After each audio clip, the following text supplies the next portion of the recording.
Hi, welcome to the Manic Pixie Dream vlog. Here I am. I'm back.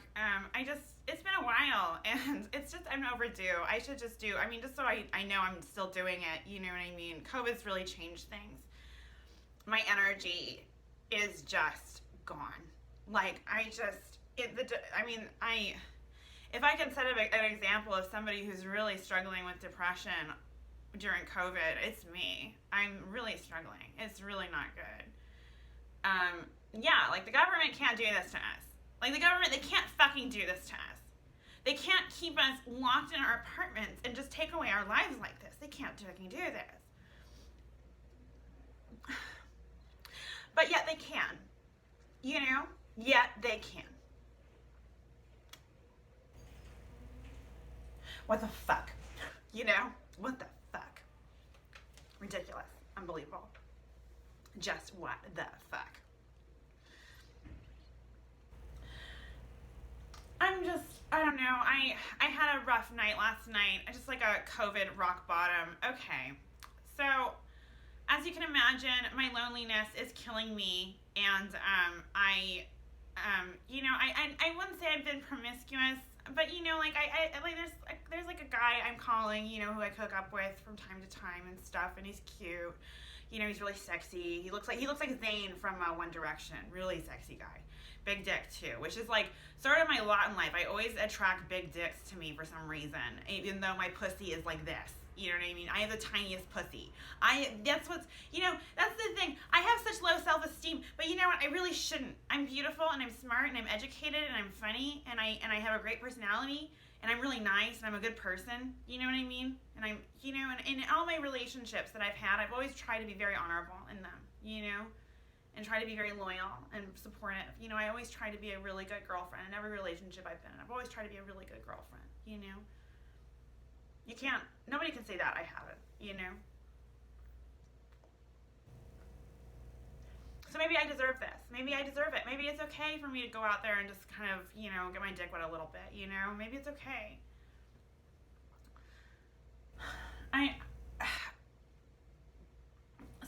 I don't know, like last night, like I went to an open mic, and I saw this comic friend of mine there, and he is, I don't know how to describe him. Like, I'm not the kind of girl that goes for guys who have huge muscles, like, beefcakes. I don't like that usually. I like guys, a little something, you know what I mean? Like something to, I want something to hold, you know what I mean? But like, I don't want to date, having sex with guys that look like they can kill you in one punch. You know what I mean? That's the kind of guys I don't really tend to date as much, But this guy was like, really built, big muscles, big chest, huge, right? Huge guy. And he's really funny and stuff. He's really nice. And we flirt a lot, but it's never progressed anything past that. Once I did offer him a threesome as a joke with one of my girlfriends and stuff. And it was a total fucking joke. And he totally went for it. And oh my god, it was so funny. I laughed and laughed. That had me smiling all week that I pulled that off. It was so funny. But then when we were talking last night, he was like, "Oh, it was so hot when you and Rachel offered me a threesome." And I was like, excuse me, that was a joke, asshole. Just because I'm interested in hooking up with you now doesn't mean I was back then. I wasn't. COVID has changed things drastically, and now I'm fucking beefcakes, Or I would fuck a beefcake, apparently, but I didn't end up. Nothing happened last night. Well, something did happen, but he only wanted a blowjob. He didn't want to have sex. He just wanted a blowjob. And then he told me that he actually has a girlfriend, but he's in an open relationship. So it went to hell. Like, the whole situation just went to hell. I was drunk last night. I was stoned, and I wanted to fuck a beefcake. You know what I mean? Fuck it. Fuck it. It's COVID, honey. You know what I mean? I'm just going to do what the fuck I want. And you know what? I'm in love.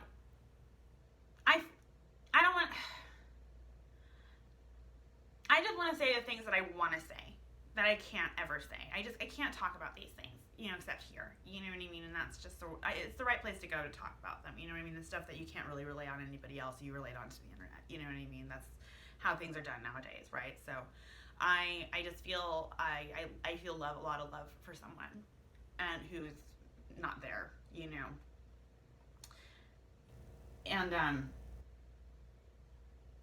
God, this guy really hurt me like, my heart is just so broken. This guy just wiped. I don't have a heart. You know what I mean? What he has it and he broke it. You know what I mean? And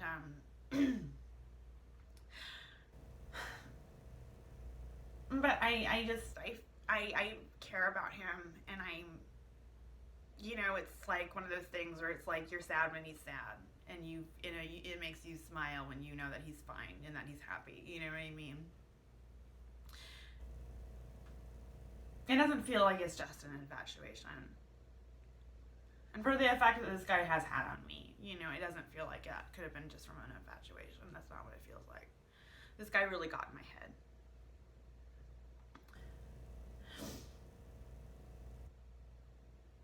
And the thing is that what's hurtful about it is that, he doesn't love me because he could just snap his fingers and it would be over. I wouldn't stand a chance if this guy just snapped his fingers. You know what I mean? It would just, like, what would I be able to do? Who would I be to be able to do anything about it? But he's not snapping his fingers. He doesn't want me. And I am heartbroken. My heart is so broken.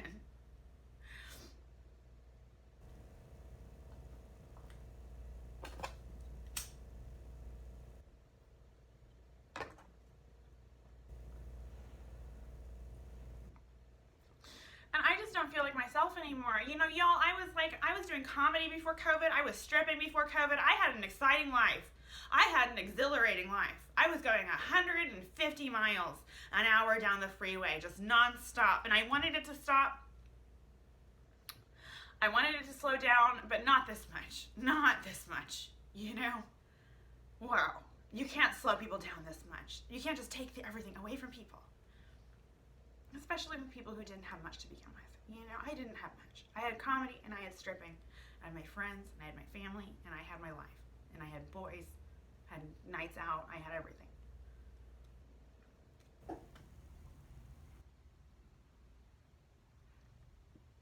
I don't know, but last night did not go well. He just wanted a blowjob. And I was like, well, I'm not going to suck your dick for nothing. I'm sorry, but I'm here because I want to, I want something out of this. You know what I mean? Like, what the fuck? And he brought me back to his place just for me to suck his dick? Fuck him. What the fuck? Asshole. So I didn't finish sucking his dick, and then I went home, and I just had the taste of his dick in my mouth. I just had the taste of his dick in my mouth, and it was so gross. And I was like, oh,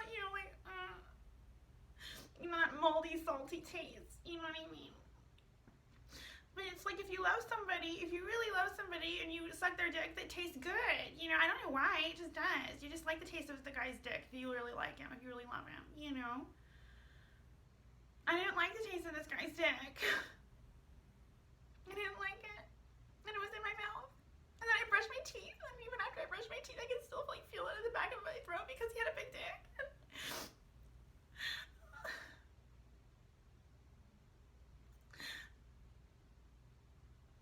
Shakespeare, right? Oh, to be a stripper. It's just, this is what it is. These are my problems.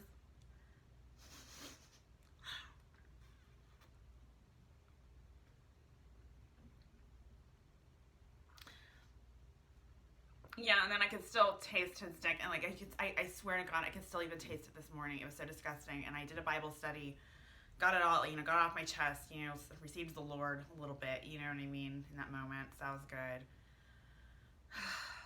I'm trying to get sober. I don't know. The guys I go for, I'm sorry, the guy I end up with, I'm gonna need a drink. You know what I mean? I'm gonna need a drink being a wife. I'm gonna be one of those wives. I'm gonna need a drink. You know what I mean? I'm gonna be one of those moms. I'm gonna be one of those moms that needs a drink sometimes, It's just who I am. There's nothing wrong with that.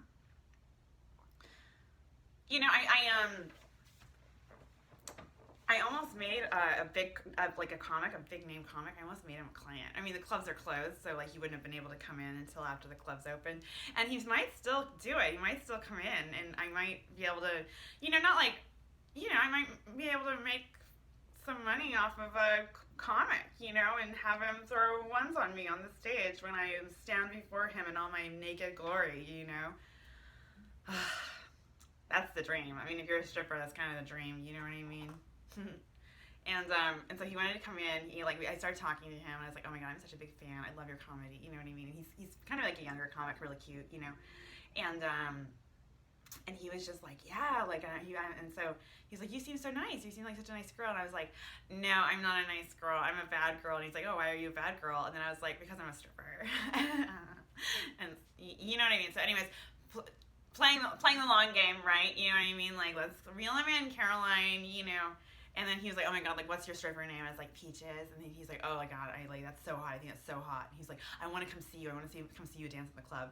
And I was just like, oh my god, guys. I was like, oh, like, he wants to come see me dance. He wants to see me naked. He wants to see me get naked to my favorite naked songs. You know what I mean? That's kind of exciting, you know? It's thrilling. I like thrills. I want to have an exciting life. That's very important to me. There's nothing wrong with that either.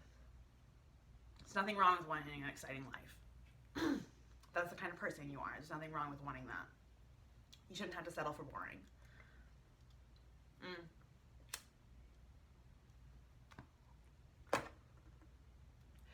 So anyways, he showed up in my DMs, and then he asked for nudes, and I sent him some thirst traps, and so that was kind of cool. And you know, because I would for a client, you know, I would send a client thirst traps, you know. I would do that for a client, but at the same time, there was something kind of hot about this like big name comedian, you know what I mean, that I was a big fan of, who I actually think is very cute. And there's something, I loved the idea of him jerking off to photos of me. You know, that was just kind of for my self-esteem. I don't know, that just did something for me, that he could jerk off to the photos of me that I sent him, you know. And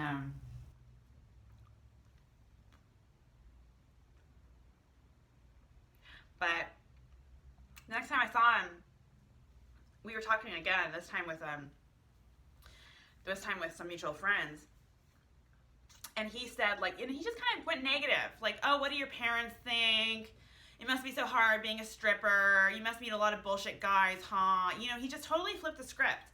Like, kind of made it a different thing. Like, well, it's like, dude, you wanted to come in. Like, what the fuck? Like, why are you changing the story? Like, why are you I'm not a victim. That's the thing with stripping. I am not a victim. Stripping has done so much for me in my life, and I think any man can respect me for that, and appreciate that, and honor me with that, you know? What sucks about being a stripper, what sucks about being open about being a stripper and about being a sex worker is that there's so many men that are just not going to date me. There's so many men who are just not going to want me. This one guy, this guy that I'm, you know, in love with or whatever, he's lucky. He's fucking lucky. He should feel lucky. A beautiful, educated, intelligent, funny stripper with a great personality who's really sweet and really nice is in love with him, and he should feel lucky. A lot of the guys would kill to have that. Lots of guys would kill to have me in love with them. Really in love with them. Lots of guys would kill for that. Asshole.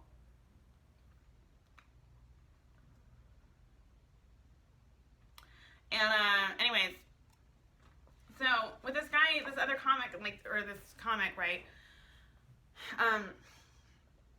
Who wanted to come to the club.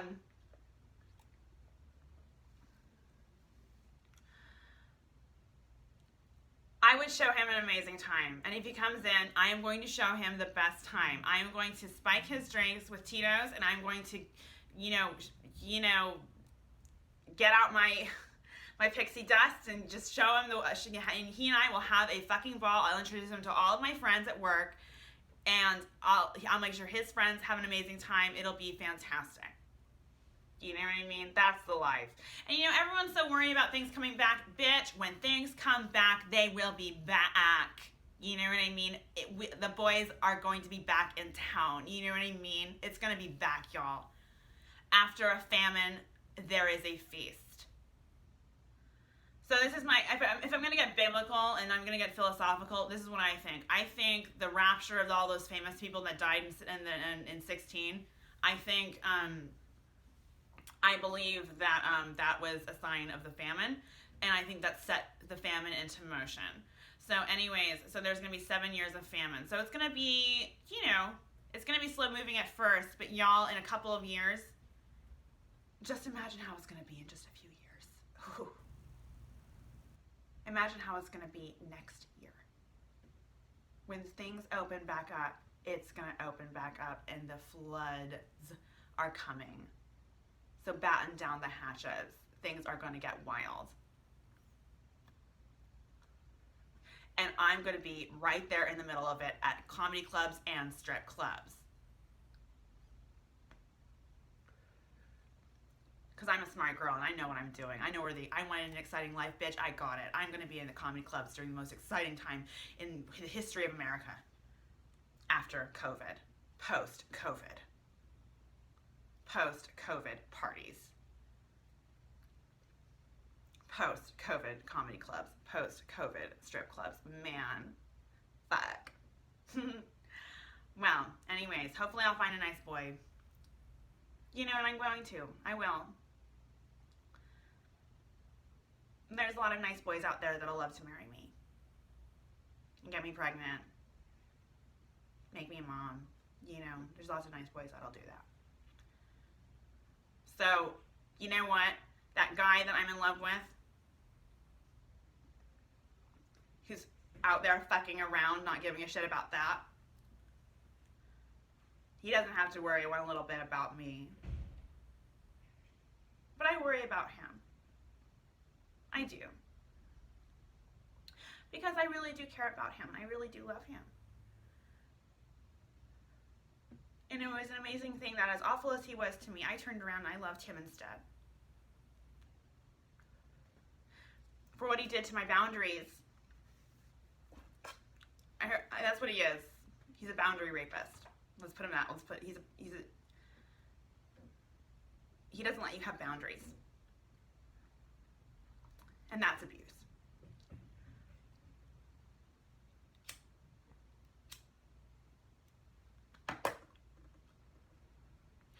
But I still love him. And he doesn't think that he's very lucky.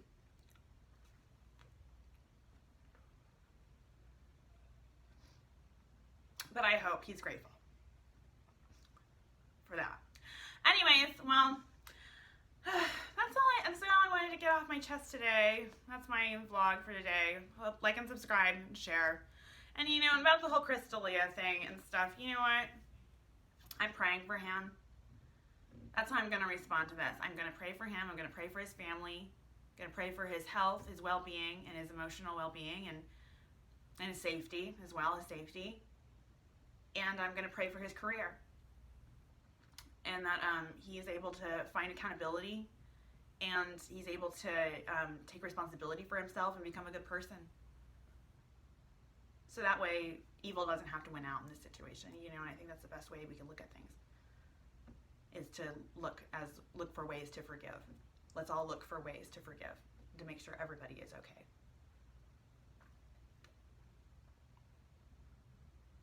But I got really upset, you know, and no one can blame me. No one can blame me for getting I was upset about it as I was. And you don't understand, you know. If you don't understand, then fine, you don't understand. You just don't understand. You don't get it, okay? And that's fine. I'm fine with that. I'm fine with people not getting it. Okay. But, yeah, let's just hope that good wins the day. That good wins the war. That Satan doesn't win. That Satan doesn't, you know, because if Crystalia is thrown to the wolves with no hope of any salvation, then Satan wins in that situation, in that man's life, and we shouldn't want that. That's forgiving Christians in a forgiving Christian nation. We shouldn't want that.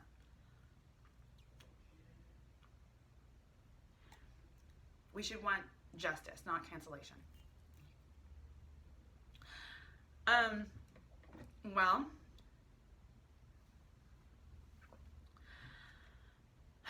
that's my vlog for today. Oh, and then also like the whole age thing. Okay, I got actually an email from a guy, and he's like, look, I'm in my 40s, my girlfriend's in her early 20s, and we're in love. Like, what's your problem?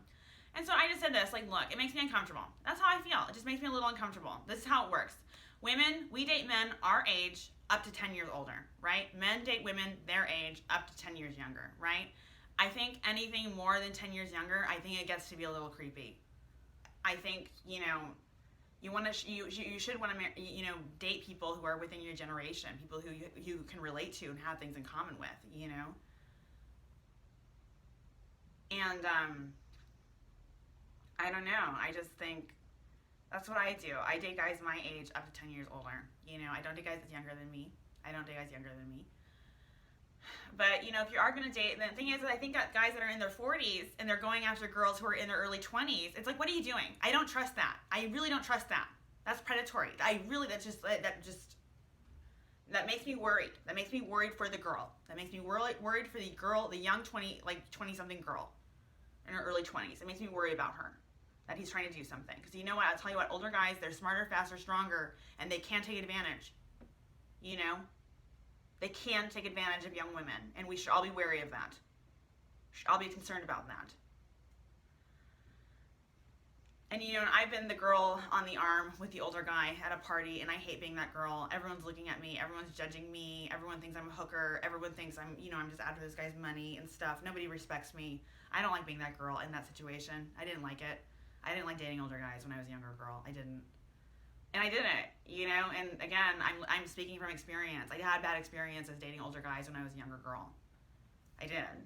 And women need to start talking about this and addressing this and holding men accountable to how things should be and how things are healthy, you know.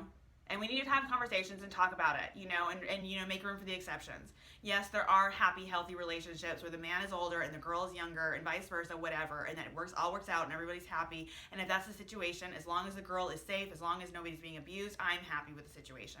And I couldn't be happier for the couple. So that's what I wanted to say about that. Anyways, like and subscribe and share. And just, I'm not judging myself right now going through what I'm going through in COVID. I'm just taking my time. I'm just handling it day by day. And I hope that's what you guys are doing too. All right, like and subscribe. Bye.